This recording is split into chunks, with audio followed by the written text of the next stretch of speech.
exercise sticks for you on sale, $49.95 at naturalglambodybuilding.com. Just send me money and you don't even have to put in your address. The stick will probably end up showing up in your neighborhood. Just take a walk around and you'll see that I just sent the stick to you. It's like super fast courier service. But it only happens once you send me the money first. And then, yeah, you'll find a stick somewhere in your neighborhood. I'll just drop it off. It's part of your warm-up in your exercise program that you have to find the stick first. But it was me. The stick actually did come from me. You're welcome. Train the muscles, not the joints.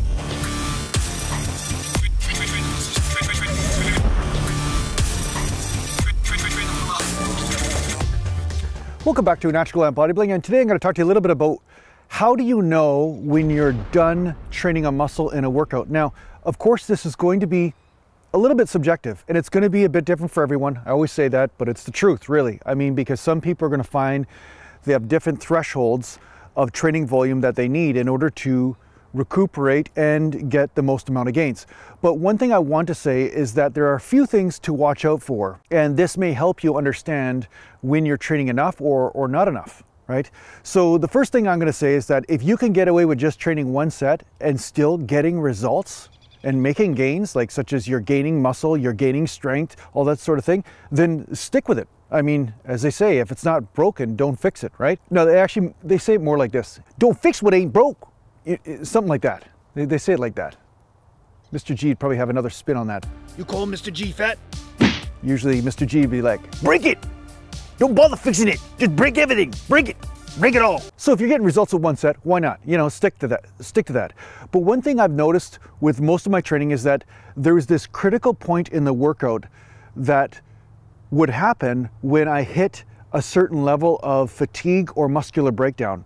And what would happen is that I'd say be doing sets of 10 reps, then 9 reps, then 8 reps or whatever. And then I'd have this critical drop-off point where all of a sudden I'd be doing like 4 or 5 reps as opposed to the 10 or 11 or 12 or whatever that I might have started with. So it's like not only is there a drop in strength, but also the experience of the muscle is different where it feels like spongy, but there's not really any push. It's like there's a deadness to the muscle at some point. That is usually when I will stop at least training that exercise, if not training the body part altogether. And that's usually how I measure how many sets I should do in a given workout for the most part. Now, of course, that was when I was training the body once every 3 to 4 days. There was something behind me. That's, of course, when I was doing a 3-day split or a 4-day split. But what I found also was another thing to watch out for is if you're training with a certain frequency level, you want to make sure that you're not too sore so that you can train that body part again. So what you would do is train a certain amount of sets on Monday, and then you're going to train that same body part again on Wednesday.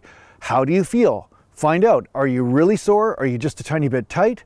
Or are you not sore at all or not even tight at all and you're totally recovered? If you're totally recovered, then I'd say add a set or two and see how that affects your workouts, because you want to be a tiny bit sore by the next time you work out or a tiny bit tight. Because I've found that it works best to be a tiny bit sore or a tiny bit tight by the time you train that same body part again.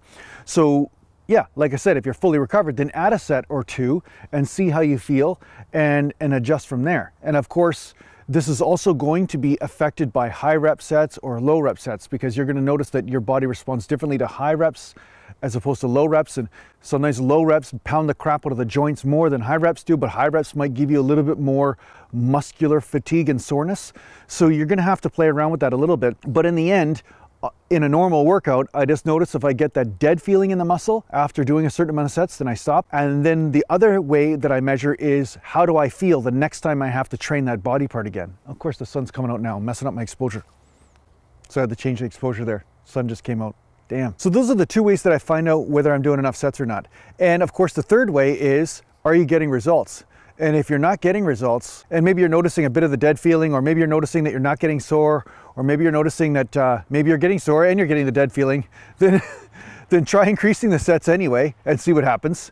And also increase your food intake, because obviously food is also something that you want to look at, you know, such as, you know, myself, I've been supplementing with iodine and stuff like that because I went extremely deficient in iodine for a while there. And I think that happened years ago because the water supply out here had too much chlorine in it. And then I started filtering the water. and then it was fine. But anyway, these are things that you want to look at, because if you're not responding from your training, then there's either something going on with your body, of course, like the food supply, or maybe you're deficient in something, or maybe your hormones are off because you're deficient in something. Like, all these things play a role. And then of course you look at the sets and the workout. So yeah, if you're not really sure about how to adjust things, just play it by ear. Don't get too wrapped up and obsessed about getting it perfect, because you're never going to get it perfect. It's always just about beating the crap out of the muscle simply, and then saying, I'm going to train it again when it's a tiny bit sore. Like when it's recovered enough that it's not so sore that I can't train it again. And that's honestly, instinctually, that's usually what I land on. That's usually where I go from there. So you'll also notice that some body parts will recover faster than others. So that's also something to consider. So you may notice that some frequency levels work great with some body parts, and then other body parts might need to be trained a little bit more often or less often. So these are things to play with. I hope this helps you out in your training. Thanks a lot for watching. And if you need to get a hold of me, just go to naturalglambodybuilding.com, and thanks to the Patreon supporters, and take care for now. Mountain. And remember,